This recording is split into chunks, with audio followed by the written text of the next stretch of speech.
ശ്രീനിവാസ സാറിന്റെ ഈ അവസാന സമയത്ത് എന്നൊക്കെ പറഞ്ഞാൽ സാറിന് ഈ പറയുന്ന പോലെ ഇറങ്ങി വരാനും അങ്ങനെയൊന്നും പറ്റുന്നുണ്ടായിരുന്നില്ലല്ലോ. അമ്മാലും സീനിയറിനെ അവിടെ വരെ കാറിലെ കൊണ്ടുവന്ന് കാണിച്ചിട്ട് കൊണ്ടുപോകുമായിരുന്നു.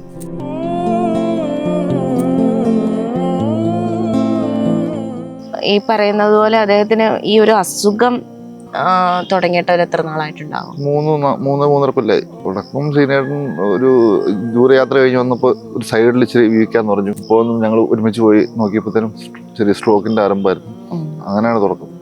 പിന്നീട് അസുഖങ്ങൾ മാറി വന്നിട്ടുണ്ട്. ഷുഗർ ഉണ്ടായിരുന്നായിരുന്നു. അദ്ദേഹം ഇങ്ങനെ പറയുന്നുണ്ടായിരുന്നു ഒരു ദുശീലം ഉണ്ടായിരുന്നു. സിഗരറ്റ് വലിക്കുമായിരുന്നു ഭയങ്കരമായിട്ട്. കഥ എഴുതുമ്പോൾ മുറിക്കാതിരുന്നിട്ട് ഡോർ അടച്ചിരുന്ന് ഭയങ്കരമായിട്ട് വലിക്കുമായിരുന്നു. പിന്നീട് 4-5 വർഷം സിഗരറ്റ് വലിക്കില്ലായിരുന്നു. അമേരിക്കൻ ട്രിപ്പ് പോയത് വഴിയാണ് തുടങ്ങിയത്. രണ്ടാമത് കൂടുതൽ സമയവും സാറിന്റെ കൂടെ വൈഫ് മാത്രമേ ഉണ്ടായിരുന്നു. എപ്പോഴും ചേച്ചിയായിരിക്കും. ചേച്ചീനെ കണ്ടില്ലെങ്കിൽ ഇച്ചിരി വിഷമം. ചേച്ചീനെയാണ് എവിടെയും കഥ എഴുതാൻ മാറിയിരിക്കുകയാണെങ്കിൽ 3-4 ദിവസം ശരിയോട് പറയും അങ്ങോട്ട് കൊണ്ടുപോകാം.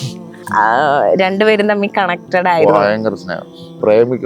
മരിക്കുന്നവരും പ്രേമായിരുന്നു. അവസാനം വരും പ്രണയമായിരുന്നു. അതെ, കൂടെ തന്നെ ഉണ്ടായിരുന്നു. ചേച്ചിയുടെ സമയം ചേച്ചി 1 മിനിറ്റ് പോലും സീനിയറിന്റെ മാറിയിട്ടില്ല. ഫുൾ ടൈം അടുത്ത് തന്നെ. ചേച്ചി ഒരിക്കലും ചിന്തിണ്ടാവില്ല. മരിച്ചിട്ടും ചേച്ചിക്ക് മനസ്സിലായില്ലായിരുന്നു. ശരി, വണ്ടി കയറുന്ന ചേച്ചിക്ക് മനസ്സിലായില്ലായിരുന്നു.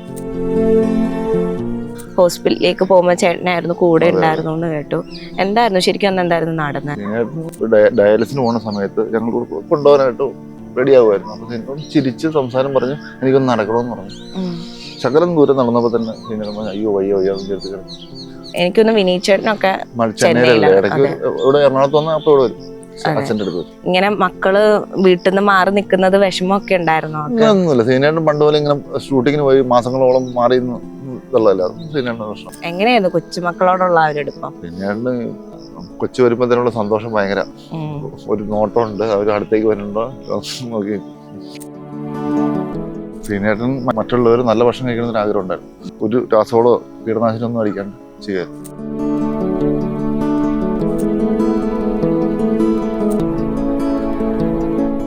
ഏകദേശം 2 ഏക്കറിൽ നിന്നാണ് 102 ഏക്കറിലേക്ക് എത്തിയെന്ന് പറയുന്നുണ്ട്. കുറഞ്ഞു. ഈ വർഷം 60 ഏക്കറുള്ളൂ. ഇപ്രാവശ്യം ധ്യാനാണ് കൂടെ. ധ്യാൻ വിതച്ചതായിട്ടൊക്കെ നമ്മൾ കണ്ട ആ ഭാഗമാണല്ലേ ഇത്? അങ്ങേറ്റം വരുള്ളൂ, അവിടെ വരുള്ളൂ.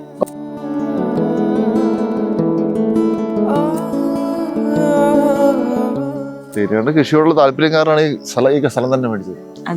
ഇത് 10-30 വർഷം തരിശായിട്ട് എടുക്കുമായിരുന്നു. സീനിയറിന്റെ വന്ന് 2 ഏക്കർ കൃഷി തുടങ്ങി. പിന്നെ ഇത് മുഴുവൻ തെളിച്ചു. ഭയങ്കര കാടായിരുന്നു. ഒരു മനുഷ്യന് മുന്നിൽ പോകാൻ പറ്റില്ലായിരുന്നു. തെളിച്ച് കൃഷി തുടങ്ങി. സാറ് തന്നെ എഴുതിയ കഥയാണ് ഞാൻ പ്രകാശ് എന്ന് പറയുന്നത്. അപ്പൊ അതിലിങ്ങനെ പറയുന്നുണ്ട് ഈ വിളവെടുക്കാനൊക്കെ ആണെങ്കിൽ നമ്മള് പുറത്തുനിന്ന് ബംഗാളി അങ്ങനെ ഉള്ള തൊഴിലാളികളെ കൊണ്ടുവരേണ്ട അവസ്ഥയാണെന്നുള്ള.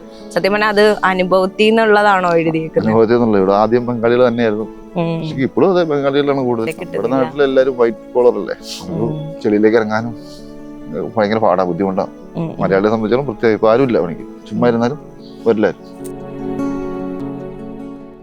നമസ്കാരം. മഹാനടനും ലെജൻഡുമായ ശ്രീനിവാസ സാറിന്റെ അടുത്ത സുഹൃത്തും അയൽവാസിയുമായ മനോ ഫിലിപ്പ് ചേട്ടനാണ് നമ്മളോടൊപ്പം എന്നുള്ളത്. ഏകദേശം കുറേ വർഷമായിട്ടുള്ള ഒരു സുഹൃത്ത് ബന്ധമാണെന്നൊക്കെ അറിയാം. എങ്ങനെയായിരുന്നു ആ ഒരു തുടക്കവും എങ്ങനെയാണ് നിങ്ങൾ തമ്മിലുള്ള ഒരു ആത്മബന്ധമൊക്കെ? കൃഷി കൂടെ തന്നെയാണ് തുടക്കം. കൃഷി കണ്ട് സീനിയറിന് എൻ്റെ അടുത്ത് വന്ന് ഒരുമിച്ച് കൃഷി ചെയ്യാന്ന് പറഞ്ഞ് അങ്ങനെ കൃഷി ചെയ്ത് തുടങ്ങിയത്. അതെ, ഏകദേശം എത്ര? 14 വർഷമായി. ഓ, അങ്ങനെ. ഇവിടെ അദ്ദേഹം വന്ന് താമസിച്ചതിന് ശേഷം ഒരു കൊല്ലം 1.5 കൊല്ലം കഴിയുമ്പോൾ തന്നെ പരിചയപ്പെട്ടു. പിന്നെ ഒരുമിച്ചായി കൃഷി. അത് ഇത്രയും നീണ്ട ഒരു സുഹൃത്ത് ബന്ധത്തിലേക്ക് പോകുന്ന അതെങ്ങനെയായിരുന്നു? വീട്ടിലെ അംഗത്തിൽ പോലെ ആയിരുന്നു. ആണ്, വീട്ടിലെ എല്ലാ കാര്യങ്ങളും ഷെയർ ചെയ്യും. അങ്ങനെ ഈ പറയുന്നത് പോലെ അദ്ദേഹത്തിന് ഈ ഒരു അസുഖം തുടങ്ങിയിട്ട് ഒരു എത്ര നാളായിട്ടുണ്ടാവും? 3-3.5 കൊല്ലായി. അതെ, എങ്ങനെയായിരുന്നു അതിന്റെ തുടക്കം? എങ്ങനെയായിരുന്നു തുടക്കം? സീനിയറിന് ഒരു ദൂരയാത്ര കഴിഞ്ഞ് വന്നപ്പോൾ ഒരു സൈഡിൽ ഇച്ചിരി വീക്കാന്ന് പറഞ്ഞു. അപ്പോൾ ഞങ്ങൾ ഒരുമിച്ച് പോയി നോക്കിയപ്പോഴത്തേനും ചെറിയ സ്ട്രോക്കിന്റെ ആരംഭമായിരുന്നു. അങ്ങനെയാണ് തുടക്കം. പിന്നീട് അസുഖങ്ങൾ മാറി വന്നിട്ടുണ്ട്. ഷുഗർ ഉണ്ടായിരുന്നായിരുന്നു.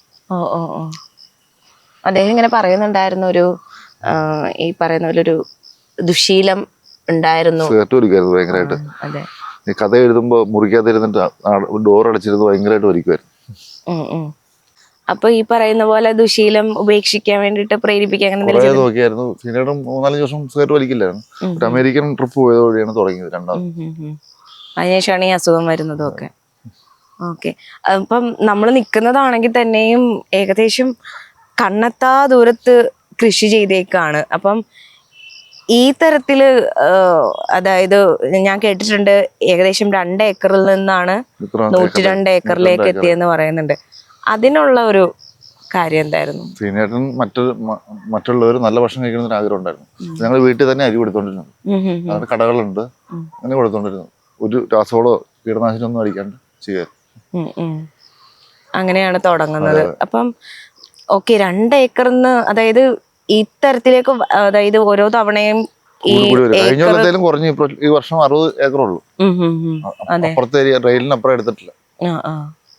അങ്ങനെ അതിനെല്ലാം കൂടെ തന്നെ ഉണ്ടായിരുന്നു. ഇപ്രാവശ്യം ധ്യാനാണ് കൂടെ. അതെ, ധ്യാൻ അതായത് ധ്യാൻ വിതച്ചതായിട്ടൊക്കെ നമ്മൾ കണ്ട ആ ഭാഗമാണല്ലേ ഇത്? അങ്ങേറ്റം വരുള്ളൂ, അവിടെ വരുള്ളൂ. ഓ ഓക്കെ. ശ്രീനിയുടെ വീട് തൊട്ടടുത്ത് കാണുന്നത്. അതെ. അപ്പം ധ്യാനെ ഏൽപ്പിക്കാന്നുള്ള അത് സാർ പറയുന്നത് ആണ്, സ്വയം വന്നെടുക്കുക, ഞാൻ നോക്കിക്കോളാം എന്നുള്ള രീതിയിൽ. എങ്ങനെയുണ്ട് അച്ഛനും മകനും തമ്മിലുള്ളൊരു വ്യത്യാസം എന്ന് പറയാനാണെങ്കിൽ? ചിലയാണെങ്കിൽ കൃഷിയിൽ കൂടുതൽ അടുപ്പുണ്ട്, എന്തായി എന്തെല്ലാം ചോദിക്കും. ധ്യാനം അങ്ങനെയൊന്നുമില്ല. എപ്പോഴും നോക്കിട്ട് റോഡിൽ വണ്ടി നിർത്തി നോക്കി പോകും, അങ്ങനെയൊക്കെ ഉള്ളു. എങ്ങനെ ഏകദേശം അതായത് ഇപ്പം നമ്മൾ കാണുന്ന നെൽകൃഷിയാണ്, നെൽകൃഷി മാത്രമേ ഉള്ളൂ അതോ? നെൽകൃഷി കഴിഞ്ഞിട്ട് പച്ചക്കറി ഒരു 25 ഐറ്റം പച്ചക്കറിയും പിന്നെ സൺഫ്ലവർ അങ്ങനെ എല്ലാം ചെയ്യും.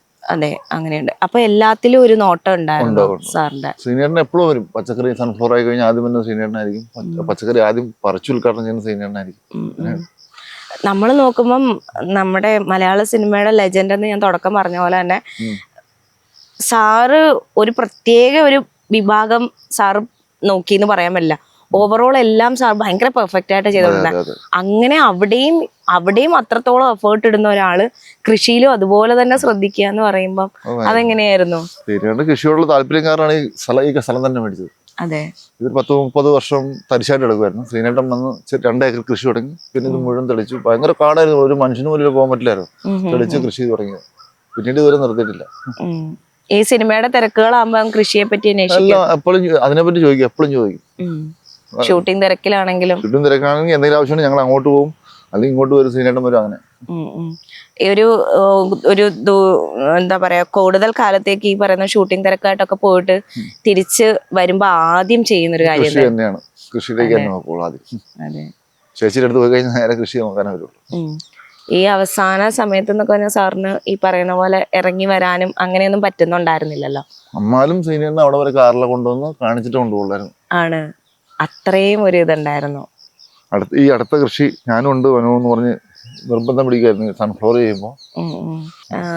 ഞാൻ കേട്ടിരുന്നു ഈ ഒരു ഹോസ്പിറ്റലിലേക്ക് പോകുമ്പോ ചേട്ടനായിരുന്നു കൂടെ ഉണ്ടായിരുന്നു എന്ന് കേട്ടു. എന്തായിരുന്നു ശരിക്കും അന്ന് എന്തായിരുന്നു നടന്നത്? ശ്രീനേട്ടന് ഭയങ്കര സന്തോഷമായിരുന്നു. എന്നോട് കണ്ടപ്പോൾ തന്നെ മനു എനിക്ക് ഭയങ്കര വേദനയാന്ന് തോന്നി. കാലിനൊരു പൊട്ടി ഓപ്പറേഷൻ കഴിഞ്ഞിരിക്കുകയായിരുന്നു. കഴിഞ്ഞ 2 ദിവസമായിട്ടുള്ള വീട്ടിൽ വന്നിട്ട് ഡയാലിസിന് പോകുന്ന സമയത്ത് ഞങ്ങൾ കൊണ്ടുപോകാനായിട്ട് റെഡി ആകുമായിരുന്നു. അപ്പൊ ചിരിച്ച് സംസാരം പറഞ്ഞ് എനിക്കൊന്ന് നടക്കണമെന്ന് പറഞ്ഞു. ശകലം ദൂരം നടന്നപ്പോ തന്നെ ശ്രീനേട്ടൻ പറഞ്ഞു അയ്യോ വയ്യോ ചേർത്ത് കിടക്കും.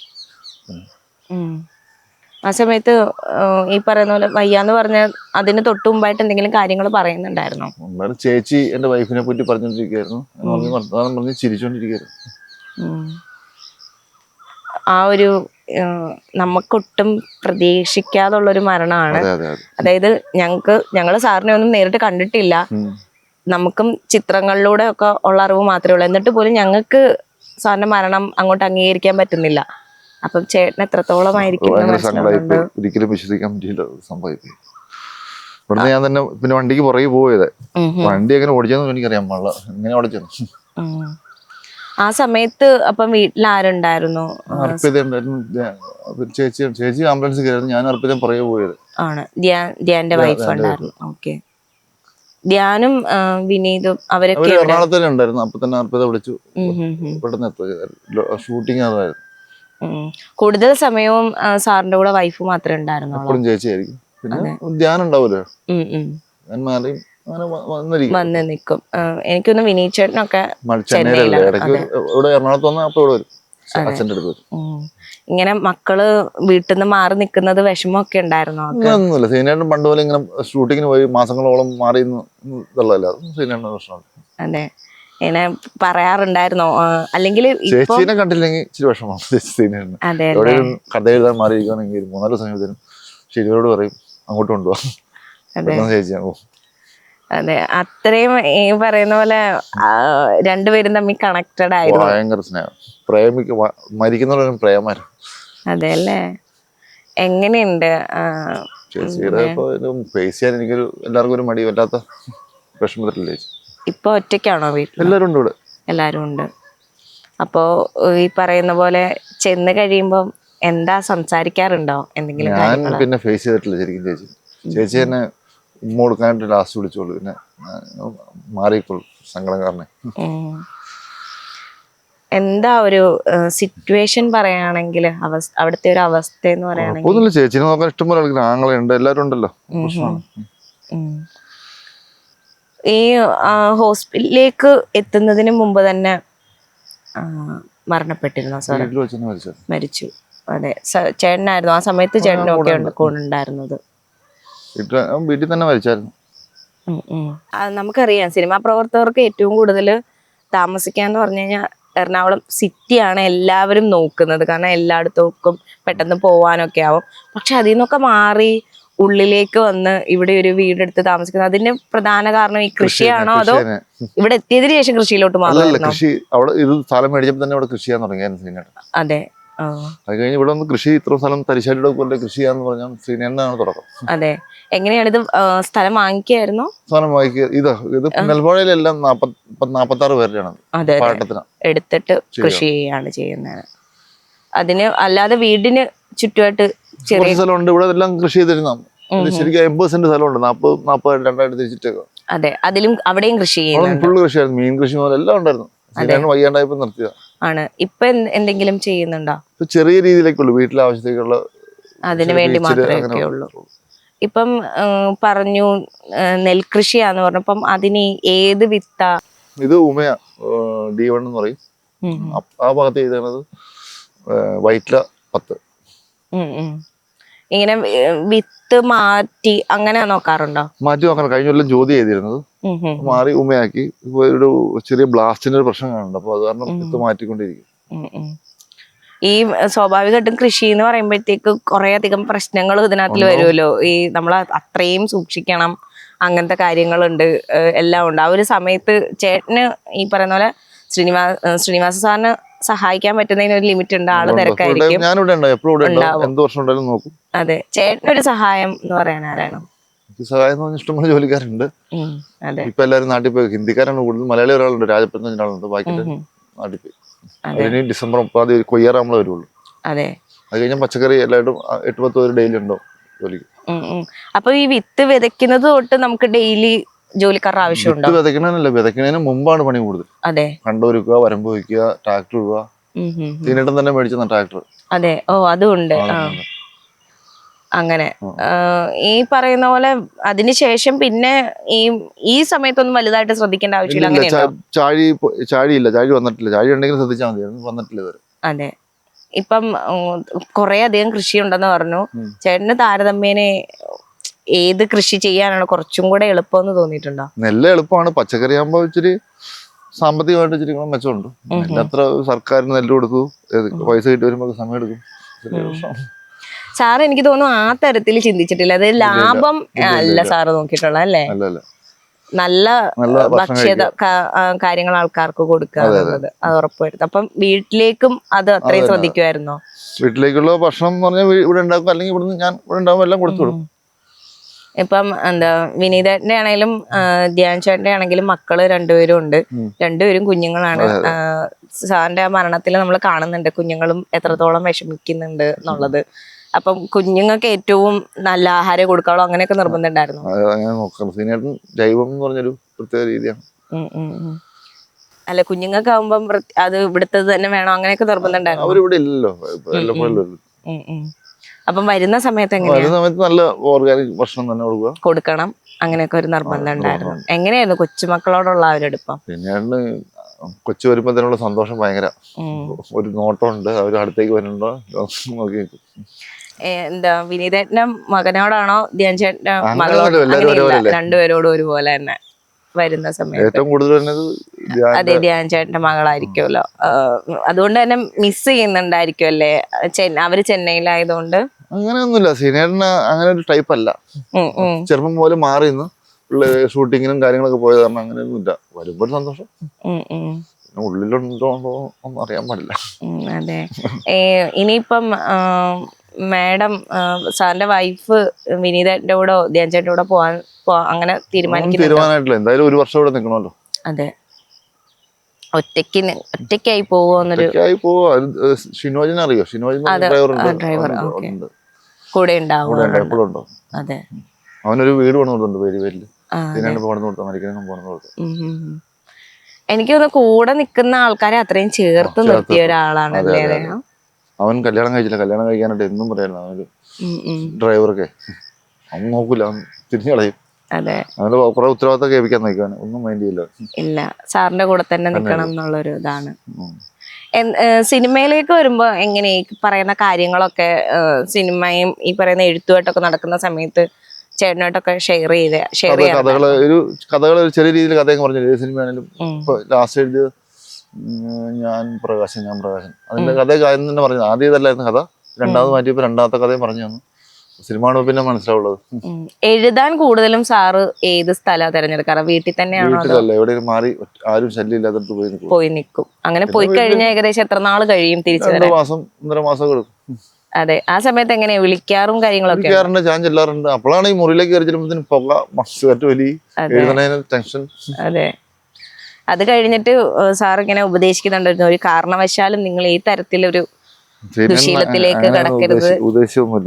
അതെ, അതങ്ങനെയില്ല. അവരുടെ ഇഷ്ടം, ആരാണോ അവരുടെ ഇഷ്ടത്തിന് ജീവിക്കുക, അതാണ് ചെയ്യേണ്ടത്. അല്ല, ഞാനിങ്ങനെ വായിച്ചതാണ്, എനിക്ക് എത്രത്തോളം ശരിയാണെന്ന് അറിയില്ല. ഒരിക്കലും ദുശീലത്തിലേക്ക് കടക്കുന്നതിന് മുമ്പ് ഒന്ന് ചിന്തിക്കണം എന്നുള്ള രീതി പറയും. എന്നാലും നമ്മള് ദുശീലം കള്ളുപിടിച്ചാലും സീനായിട്ടൊന്നും പറയൊന്നുമില്ല. അതെ, അതവര് സ്വന്തം ഇഷ്ടം. നല്ലൊരു ഉപദേശം കണക്ക് എടാ സൂക്ഷിക്കണേ അങ്ങനെയൊന്നുമില്ല പറയും. അതെ, പക്ഷെ ഒരു നിർബന്ധം ഇല്ല എന്ന് തോന്നുന്നു, ഒരു വഴക്കെന്നുള്ള രീതിയിൽ അവരുടെ ഒരാളുടെയും സ്വന്തം അഭിപ്രായം മാറ്റി വെക്കാൻ സമ്മതിക്കില്ല സീനായിട്ട്. അവരിഷ്ടം സീനായിട്ട് ഏറ്റവും വലിയത്. അതുപോലെ ഞാൻ സാറിന്റെ എല്ലാ ഒരു വർക്കും ശ്രദ്ധിക്കുമ്പോ അറിയാം, സാറിന്റെ വർക്കിലെല്ലാം ഏറ്റവും കൂടുതൽ സാറിന്റെ കഥാപാത്രത്തെ ആയിരിക്കും സാറ് ആക്കുന്നത്. അതെന്തുകൊണ്ടാ? എപ്പോഴെങ്കിലും ചോദിച്ചിട്ടുണ്ടോ? ചോദിച്ചിട്ടില്ല. അതെ. എനിക്ക് തോന്നുന്നു വീട്ടിലും അങ്ങനെ തന്നെയാണോ? ഭയങ്കര ആള് നമ്മള് കാണുന്ന ആളൊന്നുമല്ല. അതെ, വീട്ടിലെങ്ങനെയാ പൊതുവെ? നല്ലൊരു മനുഷ്യൻ. ഈ മക്കളുടെ അടുത്തൊക്കെ അത്യാവശ്യം സ്ട്രിക്റ്റ് ആയിട്ടുള്ള ഒരു അച്ഛനാണോ? അത് അവരുടെ ഇഷ്ടം എന്ന് പറഞ്ഞാൽ വിട്ടേക്കുള്ള സീനുണ്ട്, അങ്ങനെ ചിന്തിക്കില്ല. നമ്മള് കാണുമ്പോ എല്ലാം നമുക്ക് എന്ത് ചോദിച്ചാലും സാറിന്റെ ഒരു മറുപടി എന്ന് പറഞ്ഞു കഴിഞ്ഞാൽ ഒരു ഹാസ്യ രൂപേണയുള്ള മറുപടിയാണ്, എല്ലാം ഒരു തമാശ രൂപേണ. അപ്പം നമ്മൾ സ്വാഭാവികമായിട്ടും കരുതുന്ന വീട്ടിലും ആള് ഭയങ്കര അതേപോലെ തന്നെ. അതെ, എനിക്ക് തോന്നുന്നു ഇത്രയും വർഷമായിട്ട് അവര് തമ്മിലുള്ള ഒരു പ്രണയം എന്ന് പറയുന്നത് വിട്ടുപോയിട്ടില്ല. ഇപ്പോഴും അവസാനം വരെ പ്രണയമായിരുന്നു. അതെ, കൂടെ തന്നെ ഉണ്ടായിരുന്നു. ചേച്ചി ഒരു മിനിറ്റ് പോലും സീനിയറിന്റെ മാറിയിട്ടില്ല, ഫുൾ ടൈം അടുത്ത് തന്നെ. ഈ വയ്യാതെ വരുന്ന സ്വാഭാവികമായിട്ടും നമ്മൾ പ്രതീക്ഷിക്കാതാണല്ലോ മരണം സംഭവിച്ചത്. അപ്പം വയ്യ എന്ന് കാണുന്ന സ്വാഭാവികമായിട്ട് അടുത്ത് നിൽക്കുന്നവർക്ക് മനസ്സിലാവുമല്ലോ, ഇല്ല അധികം നേരം ഉണ്ടാവില്ല. ആ ഒരു സിറ്റുവേഷൻ ഒക്കെ എങ്ങനെ ഹാൻഡിൽ ചെയ്ത്? ചേച്ചി ഒരിക്കലും ചെയ്തിട്ടുണ്ടാവില്ല. മരിച്ചിട്ടും ചേച്ചിക്ക് മനസ്സിലായില്ലായിരുന്നു. വണ്ടി കയറി ചേച്ചിക്ക് മനസ്സിലായില്ലായിരുന്നു. ഇനി അങ്ങോട്ട് ഇത് നോക്കി നടത്താൻ ഈ പറയുന്ന പോലെ അഭിപ്രായം പറയാൻ ആളില്ല, എന്തായി എന്ന് ചോദിക്കാൻ പറയുന്നുണ്ട്. ധ്യാൻ ചേട്ടനാണെങ്കിലും സിനിമയുടെ കാര്യം തിരക്കായിട്ട് നടക്കുമ്പോൾ അത്രത്തോളം എനിക്ക് തോന്നുന്നു ശ്രീനിവാസ സാറിനെ പോലെ അത്രയധികം ഇങ്ങോട്ടേക്ക് ശ്രദ്ധിക്കാൻ പറ്റുന്നുണ്ടാവും. അതെ, ഒരു ഉള്ളിന്റെ ഉള്ളിൽ എന്താ തോന്നുന്നത് ഈ ഒരു നിമിഷം? ഒറ്റയ്ക്ക് നോക്കി നടത്തേണ്ടി വരും എന്നുള്ളൊരു വിഷമമുണ്ടോ? വിഷമമുണ്ട്. ഇനി ഒരു ഉപദേശം തേടണമെങ്കിൽ എന്ത് ചെയ്യും? ചേച്ചി കുറച്ചൊക്കെ, അതായത് ചേച്ചിക്ക് അത്ര അതിനെപ്പറ്റി കാര്യമായിട്ടൊന്നും പറയില്ല ചേച്ചി. ഇല്ല, കൃഷിയെ പറ്റി അങ്ങനെ അഭിപ്രായമൊന്നുമില്ല. അല്ലെങ്കിൽ ഇതിന്റെ ഒരു വിളവെടുപ്പ് അല്ലെങ്കിൽ കൊണ്ട് കൊടുക്കുന്ന അതിനെ പറ്റി ഒന്നും അന്വേഷിക്കാറില്ല ചേച്ചി. അതൊന്നും ചോദിക്കില്ല. സീനിയറിനാണെന്ന് ചോദിക്കും.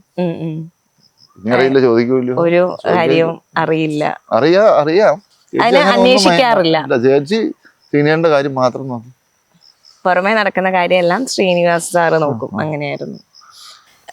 ഈ പറഞ്ഞ പോലെ സാറ് തന്നെ എഴുതിയ കഥയാണ് ഞാൻ പ്രകാശ് എന്ന് പറയുന്നത്. അപ്പൊ അതിലിങ്ങനെ പറയുന്നുണ്ട് ഈ വിളവെടുക്കാനൊക്കെ ആണെങ്കിൽ നമ്മള് പുറത്തുനിന്ന് ബംഗാളി അങ്ങനെ ഉള്ള തൊഴിലാളികളെ കൊണ്ടുവരേണ്ട അവസ്ഥയാണെന്നുള്ള. സത്യം പറഞ്ഞാൽ അത് അനുഭവത്തിൽ നിന്നുള്ളതാണോ എഴുതിയേക്കുന്നത്? അനുഭവത്തിൽ നിന്നുള്ള ഇവിടെ ആദ്യം ബംഗാളികൾ തന്നെയായിരുന്നു, പക്ഷേ ഇപ്പോഴും അതെ ബംഗാളികളാണ് കൂടുതൽ. ശരിയാണ്. അതിനെപ്പറ്റി പറയാറുണ്ടായിരുന്നു, എന്തുകൊണ്ട് നമ്മുടെ ആൾക്കാരെ നമ്മുടെ കിട്ടുന്നില്ല? നാട്ടിലെല്ലാരും വൈറ്റ് കോളർ അല്ലേ, അവർക്ക് ചെളിയിലേക്ക് ഇറങ്ങാനും ഭയങ്കര പാടാ, ബുദ്ധിമുട്ടാണ്. മലയാളിയെ സംബന്ധിച്ചോളം പ്രത്യേകം ഇപ്പൊ ആരും ഇല്ല പണിക്ക്, ചുമ്മാ ഇരുന്നാലും എല്ലാരും ഒരാളും കൂടെ ഉള്ളൂ ലാസ്റ്റ്. അതെ, എല്ലാരും പോയി. ഈ പറയുന്ന ധ്യാൻ ചേട്ടനാണെങ്കിലും വിനയ് ചേട്ടനൊക്കെ ആണെങ്കിലും വന്നു കഴിഞ്ഞ് ഇങ്ങനെ നോക്കാനൊക്കെ വരാറുണ്ട്. കുഴപ്പമില്ല, ധ്യാൻ ഇടയ്ക്ക് നോക്കും. ഞാൻ ചെറിയ താല്പര്യമുണ്ട്. വിനയ് ചേട്ടൻ അങ്ങനെ ഇല്ല, പറഞ്ഞിട്ടില്ല ഇതിനെ പറ്റി. ഉദ്ഘാടനം ചെയ്യാൻ വന്നിട്ടുണ്ട്. അതെ. ഇപ്പം ആദ്യം വെയ്ത്ത് വധിച്ചത് വിനീതായിരുന്നു. അതെ. അത് കഴിഞ്ഞ് 10ാം വർഷം ഞങ്ങള് പിന്നെ വിനീതിനെ കൊണ്ട് തന്നെ കൊയ്യിച്ചു. അതെ.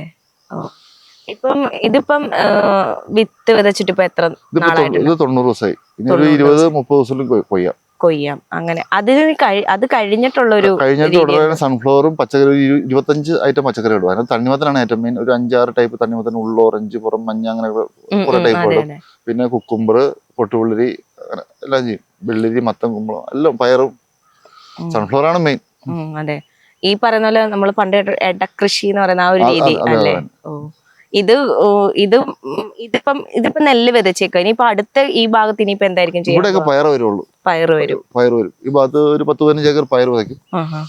ബാക്കി അങ്ങോട്ടെല്ലാം തണ്ണിമത്തൻ, പൊട്ടുപുള്ളരി, അങ്ങനെയുള്ള സംഭവങ്ങൾ. ഈ നെല്ല് മാറിക്കഴിഞ്ഞാൽ ഇനി പയറ് വിതയ്ക്കുന്നതിന് വേണ്ടിട്ട് ഇനി ഒരുക്കണ്ട, അങ്ങനെയാണ്? ഇത് കഴിഞ്ഞ കൊയ്ത ഉടനെ തന്നെ വൈക്കോല് കെട്ടി ട്രാക്ടർ ഉണ്ടല്ലോ, ട്രാക്ടർ കൊടുത്ത് പയറ് വിതയ്ക്കുള്ളൂ ഇവിടെ. അങ്ങനെയുള്ളൂ. ബാക്കിയുള്ളതൊക്കെ തോട് വെച്ച് നനയ്ക്കാനുള്ള രീതിയിൽ വെള്ളം തേയില്ല. സീനയുടെ മുറ്റത്ത് അവിടെ ഒരു കുളമുണ്ട്. അന്നത്തെ കാലത്ത് ഒരു 10 കൊല്ലം മുമ്പ് 2 ലക്ഷം മുടക്കി കുത്തിയതാ സീനയുടെ. അതെ. അപ്പം ഈ പറയുന്ന പോലെ എനിക്ക് തോന്നുന്നു പയറ് വിതയ്ക്കാൻ വേണ്ടിയിട്ടാണ് വലിയൊരു പ്രശ്നം ഇല്ലാതെ ട്രാക്ടർ വെച്ച് ബാക്കി കൊണ്ടാലും ജോലിക്കാർ വേണം. അതെ. ഏകദേശം എത്ര ആൾക്കാർ വേണ്ടി വരും? ഡെയിലി ഒരു 8-10 പേരുണ്ടാവും ജോലിക്കാര്. അതെ. എത്ര ദിവസത്തെ ഒരു ഒരുക്കം വേണ്ടി വരും? കാരണം 45 ദിവസം തൊട്ട് വിളവെടുക്കാൻ തുടങ്ങും പയ്യെ. അത്ര നാളും കയ്യിൽ നിന്ന് പൈസ എടുക്കണം. ബാക്കി പയറ് ആ റോഡിലിട്ട് വെക്കും. നിങ്ങൾ വന്നില്ലേ, റോഡിലിട്ട് പറവയ്ക്കും. പിന്നെ ഇവിടെ തന്നെ ആൾക്കാർ വരും. കടകളിലൊന്നും കൊണ്ട് കൊടുക്കാറില്ല. അതെ, ഇവിടെ തന്നെ വരും. എനിക്ക് തോന്നുന്നു ഇവിടത്തെ, അതായത് ആൾക്കാർ കണ്ടിട്ടുള്ളത് കൊണ്ട് ഒരു ഈ പറയുന്ന ഗുണമേന്മയിലാണെങ്കിലും ഒക്കെ ഒരു വ്യത്യാസമുണ്ട്. നല്ല പയർ, എന്ത് സാധനം നല്ല രുചിയായിരിക്കും. തണ്ണിമത്തനാണെങ്കിലും മധുരം കൊള്ളും. പിന്നെ ഷമാം ചെയ്യാറുണ്ട്. ഷമാമിനും ഭയങ്കര ടേസ്റ്റ് ആയിരിക്കും. അതെ. ഷമാമൊക്കെ എന്ന് പറഞ്ഞാൽ നമുക്ക് ഇവിടെ കിട്ടാൻ കുറച്ച് ഇഷ്ടം പോലെ ഉണ്ട്. ശരിക്കും. അതെ. ഈ പറയുന്ന പോലെ ആദ്യം നെൽകൃഷിയിലാണോ തുടങ്ങിയത്? നെൽകൃഷി മാത്രമായിട്ട് തുടങ്ങി. പിന്നെ അത് കഴിഞ്ഞ് ഈ പറയുന്ന പച്ചക്കറി കുറച്ച് ചെയ്യുന്നുണ്ട്. അത് കഴിഞ്ഞിട്ട് ഈ പറയുന്ന പോലെ സൂര്യകാന്തി, അത് സൂര്യകാന്തി തുടങ്ങിയിട്ട് ഒരു 4 വർഷമായുള്ളൂ. അതെ, അത് ആരുടെ ഐഡിയ ആയിരുന്നു? അത് ശരിക്കും എന്റെ ഐഡിയ ആയിരുന്നു. നട്ടു നോക്കി ഫ്ലവർ വന്ന് ആൾക്കാർ കാണാൻ ചുമ്മാ 1000 വർഷം ടിക്കറ്റ് ഒന്നും വെച്ചില്ല. എല്ലാം ചവിട്ടി നശിപ്പിക്കും ആൾക്കാർ വന്നിട്ട് കാണാൻ, ഫോട്ടോ എടുക്കാനും ഒക്കെ ആയിട്ട്. പിന്നീട് 20 രൂപ ടിക്കറ്റ് ആക്കി അകത്തായിട്ട് മാറ്റി വേറെ സ്ഥലത്താക്കിയത് പ്രശ്നമില്ല. പറയുന്ന പോലെ പുതിയൊരു കാര്യം തുടങ്ങാന്ന് പറയുമ്പോഴത്തേക്കുള്ള കൃഷിയെ സഹായിക്കും. അതെ. അല്ലെങ്കിൽ ഓക്കെ അത് ശരിയാകൂ, അങ്ങനത്തെ ഒരു അങ്ങനെയൊന്നുമില്ല. എല്ലാം ചെയ്ത് നോക്കാം. കുറെ പരീക്ഷിക്കും, കുറെ നഷ്ടങ്ങൾ വന്നിട്ടുണ്ട്. വാഴ കൊഞ്ച് ഞങ്ങൾ ഈ മലയിൽ ഒരു 10-2000 വാഴ വെച്ചിട്ടുണ്ടായിരുന്നു. അന്നേരം വില കിട്ടില്ല. 12 രൂപ 10 രൂപ വന്ന് നശിച്ചിട്ടുണ്ട്. ഒത്തിരി നശിച്ചിട്ടുണ്ട്. അങ്ങനെ ഒരു സ്വാഭാവികമായിട്ടും കൃഷി നശിക്കാന്ന് പറഞ്ഞാൽ നമുക്ക് പിന്നെ ഒന്നും ചെയ്യാനില്ല, ഇവിടെ പോയി എന്നുള്ളത് തന്നെയാണ്. അപ്പം ആ ഒരു അവസ്ഥയൊക്കെ എങ്ങനെയാണ് സാറ് കൈകാര്യം ചെയ്യുന്നത്? പറയും നഷ്ടത്തിലായി. എന്നാലും പിന്നെ അതൊന്നും അടുത്ത കൃഷി തുടങ്ങുക. അതെ. ആ നഷ്ടം വന്നു എന്ന് പറഞ്ഞൊന്നും പുറകോട്ട് മാറാൻ നെല്ലിലൊന്നും സീനേട്ടന് പൈസ നഷ്ടപ്പെട്ടിട്ടുള്ളൂ. ഇതൊക്കെ ഭയങ്കര അരമൂല്യം ഒന്നുമില്ല. ആരുടെ സ്ഥലം എന്താന്ന് പറയാണ്ട് തിരിച്ച് പരമ്പൊക്കെ തിരിച്ച് ഭയങ്കര ആദ്യത്തെ വർഷം കൊണ്ടുപോകാൻ പൈസ നടക്കും. പിന്നെ ആയതിന് എളുപ്പമായി. കൃഷി തുടങ്ങിയതിന് ശേഷം ഏറ്റവും കൂടുതൽ ഒരു പ്രശ്നം, അതായത് കൃഷിയെ സംബന്ധിച്ചുള്ള പുറമേ നിന്നുള്ള പ്രശ്നങ്ങൾ, അതായത് തൊഴിലാളികളെ കിട്ടുന്നില്ല, അല്ലെങ്കിൽ വേറൊരു രീതിയിൽ നിങ്ങളത് വിളവെടുക്കാൻ ശ്രമിക്കുമ്പോൾ ആൾക്കാരുടെ ഇടപെടൽ, അങ്ങനെയൊക്കെ ഉണ്ടാവാറുണ്ടോ? ഇവിടെ അങ്ങനെ പ്രശ്നമൊന്നുമില്ല. ഒരു പ്രശ്നം വരാറില്ല. വെള്ളത്തിന്റെ പ്രശ്നം വന്നു ഒരു 8-7 കൊല്ലം മുമ്പ്. നശിച്ചുപോയായിരുന്നു. ഉണക്ക് വന്നിട്ട് മഴ പെയ്തില്ല. അപ്പൊ എന്താ പിന്നെ കൊയ്തില്ല, ഉണങ്ങിപ്പോയി. അതെ. ഇതിപ്പം ഇപ്പം നെല്ല് ഇവിടുന്ന് കൊയ്ത് കഴിഞ്ഞാൽ പിന്നെ ഉള്ള കാര്യങ്ങൾ എന്താ? പിന്നെ എന്തോ ചെയ്യുന്നേ? പച്ചക്കറി ഇടും. പച്ചക്കറി ഇട്ട് കഴിഞ്ഞാൽ പിന്നെ ജൂൺ. അല്ല, നെല്ല് എന്താ ചെയ്യുന്നേ? സപ്ലൈക്ക് കൊടുക്കും. കുറെ ഒരു 5 ടണ്ണം എടുത്ത് മാറ്റി വെച്ചിട്ട് നമ്മൾ ഇവിടെ അരി കുത്തി ആൾക്കാർക്ക് കൊടുക്കും. നമുക്ക് എല്ലാവർക്കും അറിയാം ഈ ഒരു അവസാന നിമിഷം കൂടെ ഉണ്ടാവുക, അവസാന നിമിഷം വരെ കൂടെ ഉണ്ടാകുക. 10-14 വർഷമായിട്ട് ഈ കൃഷിയിലെ ഏതൊരു തീരുമാനം എടുക്കുന്നതിനും ഒരു ഉപദേശം ചോദിക്കാനുള്ള ഒരാളും, പിന്നെ എനിക്ക് തോന്നുന്നു ഏറ്റവും കൂടുതൽ ആ ഒരു ആത്മബന്ധം സൂക്ഷിച്ചിരുന്ന ഒരാളുമാണ് ഇപ്പം ചേട്ടനെ നഷ്ടപ്പെട്ടിരിക്കുന്നത്. അത് എത്രത്തോളമാണ് ആ ഒരു കുറവ് ബാധിക്കുകയെന്ന് നമുക്ക് നന്നായിട്ട് മനസ്സിലാവുന്നുണ്ട്. ഇനിയും മുന്നോട്ട് പോകാനുള്ള ഒരു ശക്തി ചേട്ടന് ലഭിക്കട്ടെ. കാരണം ചേട്ടന് അങ്ങനെ തന്നെ നിൽക്കുന്നതായിരിക്കും എനിക്ക് തോന്നുന്നു ശ്രീനിവാസ സാറിൻ്റെ ഫാമിലിക്കാണെങ്കിലും ഒക്കെ ഒരു സമാധാനം നൽകുന്നതെന്ന് ഞാൻ വിശ്വസിക്കുന്നു. എന്തായാലും ഇത്രയും നേരമെങ്കിലും നമ്മളോടൊപ്പം ശ്രീനിവാസ സാറിൻ്റെ വിശേഷങ്ങളും ഈ പറയുന്ന പോലെ കൃഷിയെ പറ്റിയൊക്കെ നമ്മളോടൊപ്പം സംസാരിച്ചതിന് ഒരുപാട് നന്ദി.